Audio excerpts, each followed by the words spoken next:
आज मैं आपके लिए लेके आई हूँ सर्दियों की बहुत ही टेस्टी अचार की रेसिपी, जिसमें हम लोग गाजर, मूला, अदरक और हरी मिर्च का इस्तेमाल करेंगे। और इस अचार को आप स्टोर करके 1 साल तक रख सकते हैं, ये ख़राब नहीं होते हैं।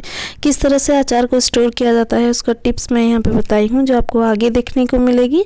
तो चलिए शुरू करते हैं आज की ये रेसिपी। इसे बनाने के लिए मैं यहाँ पे 4 मूली, 4 गाजर और साथ ही अदरक और हरी मिर्च ले ली हूँ। तो क्वांटिटी के हिसाब से बोलेंगे तो 1 पाव मूली, 1 पाव गाजर, तकरीबन 50 ग्राम अदरक और 50 ग्राम हरी मिर्च ले ली हूँ। तो अच्छे से सारी चीज़ों को धो के मैंने सुखा के ले लिया है। अब सारी चीज़ों को अच्छे से इस तरह से हम लोग कट कर लेंगे। मूली और गाजर का छिलका निकाल ली हूँ, अदरक का भी छिलका निकाल ली हूँ और हरी मिर्च का डंठल को साफ कर ली हूँ। तो सब्जियों को काटने के लिए इस तरह से मैं लंबाई में कट कर रही हूँ। आप अपने हिसाब से इसको कट कर सकते हैं, चाहे तो इसे गोल गोल भी कट कर सकते हैं, लेकिन इस तरह से काटने से जो अचार का टेक्सचर है वो बहुत अच्छा आता है। तो इस तरह से मैं लंबाई में कट कर ले रही हूँ। आप अपने पसंद से इसे कोई भी शेप में कट कर सकते हैं। तो इसी तरह से सारा गाजर को मैं कट कर ली हूँ। उसी तरह से हमें मूली को भी इस तरह से कट कर लेना है। जिस तरह से हमने गाजर को कट किया है उसी साइज में हमें मूली को कट कर लेना है। अगर हम सारे सब्जियों का शेप और साइज सेम रखेंगे तो हमें इसको पकाने के लिए सेम समय लगेगा। मतलब गाजर या मूली अलग अलग नहीं पकेंगे, दोनों अच्छे से पकेंगे और खाने में भी अच्छा लगेगा। तो इसी तरह से मैं मूली को कट कर ली हूँ। अब हम लोग अदरक और हरा मिर्च को कट करेंगे। तो इसके लिए मैं यहाँ पे हरी मिर्च को इस तरह से बीच में कट कर ले रही हूँ। आप चाहे तो यहाँ पे सीजर का इस्तेमाल कर सकते हैं, या फिर जिस तरह से आप काटना पसंद करते हैं या फिर काटते हैं उसी तरह से इसको बीच में इस तरह से कट कर लें। इसी तरह से हमें अदरक को भी इस तरह से कट करना है। पहले मैं स्लाइस में इसको थोड़ा सा मोटा करके कट कर रही हूँ, फिर जैसे मूली और गाजर को मैंने कट किया है उसी तरह से मैं कट करूँगी। ये देखिए, अदरक को हमें हल्का सा पतला रखना है, क्योंकि अदरक बहुत ज़्यादा कड़वा होता है, तो अगर मोटा बाइट्स रहेगा तो अच्छा नहीं लगेगा। अब हमने सारा सब्जियों को कट किया है। अब हम लोग इसे अच्छे से धूप में सुखाएंगे। सब्जियों को तकरीबन 4 से 5 घंटा हमें कड़ी धूप में देना है। इससे क्या होगा, सब्जियों में अगर थोड़ा सा पानी गीलापन रहेगा वो सूख जाएगा। इससे हम लोग का जो अचार है बहुत दिन तक स्टोर होगा। ये एक टिप है अच्छा अचार बनाने के लिए या फिर अचार को ज़्यादा दिन तक स्टोर करने के लिए। तो ये देखिए, छत में एक व्हाइट कपड़ा को अच्छे से बिछा के मैं पहले मूली, गाजर, फिर अदरक और हरी मिर्च को सुखा लूँगी। ज़्यादा दिन तक हमें अचार को स्टोर करना है तो फिर हमें धूप में देना ही होगा, नहीं तो अच्छे से स्टोर नहीं होगा। तो ये देखिए, सारे सब्जियों को मैं सुखा दी हूँ। तकरीबन 4 से 5 घंटा धूप में हम लोग रख देंगे। अगर बहुत ज़्यादा कड़ी धूप है तो फिर आप इसे 2 से 3 घंटे में भी ले सकते हैं।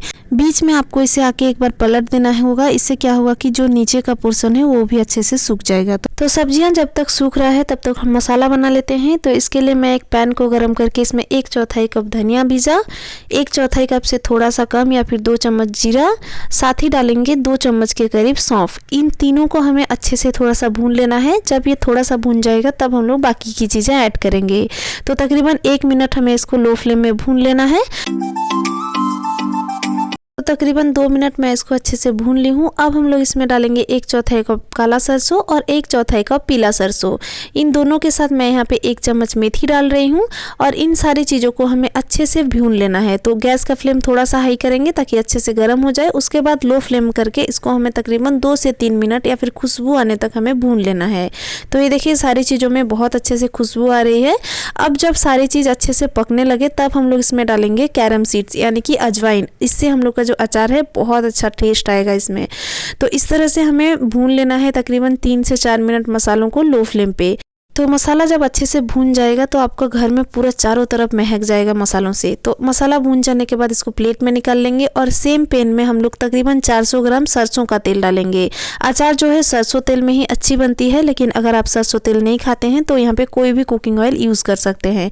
तो सरसों तेल को हमें अच्छे से धुआं आने तक गर्म करना है। उसके बाद बंद करके इसको ठंडा कर लेना है। तो हम लोग चलते हैं अब मसालों को पीसने के प्रोसेस में। तो ये मसाला जो है अच्छे से ठंडा हो गया है।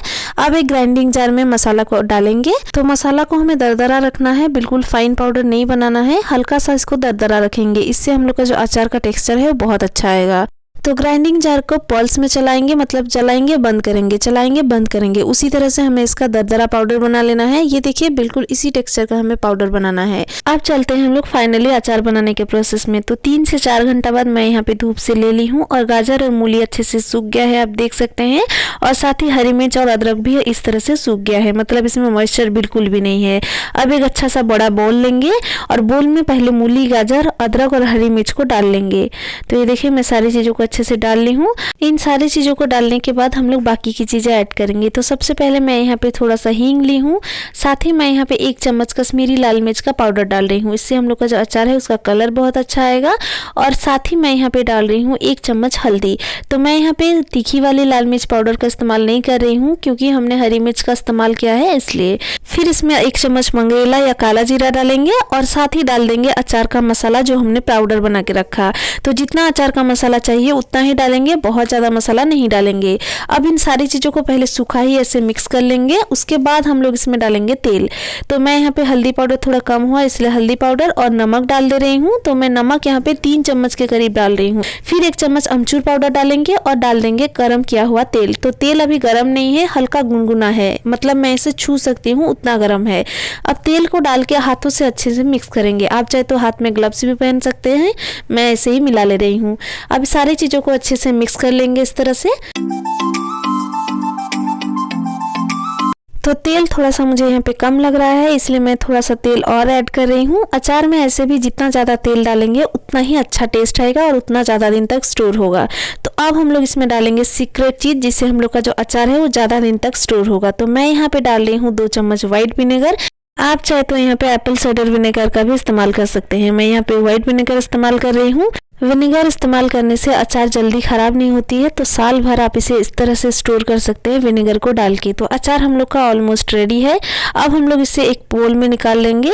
तो अचार अभी खाने लायक नहीं बना है क्योंकि हमने इसमें मसाला ऐड किया है। तो तकरीबन 7 से 8 दिन तक हमें इसे धूप में दिखाना है, मतलब 1 से 2 दिन बाद आप इसे खा सकते हैं, लेकिन तकरीबन 7-8 दिन अगर हम लोग इसे धूप में रखेंगे तो क्या होगा कि हम लोग का जो अचार है वो ज़्यादा दिन तक स्टोर होगा। तो इस तरह से हमें इसको अचार का बन्नी में रख लेना है। तो अगर आपके पास कांच का बन्नी है तो उसमें आप रख सकते हैं, या फिर इस तरह से जो चीना मिट्टी का बन्नी होता है उसमें भी आप रख सकते हैं।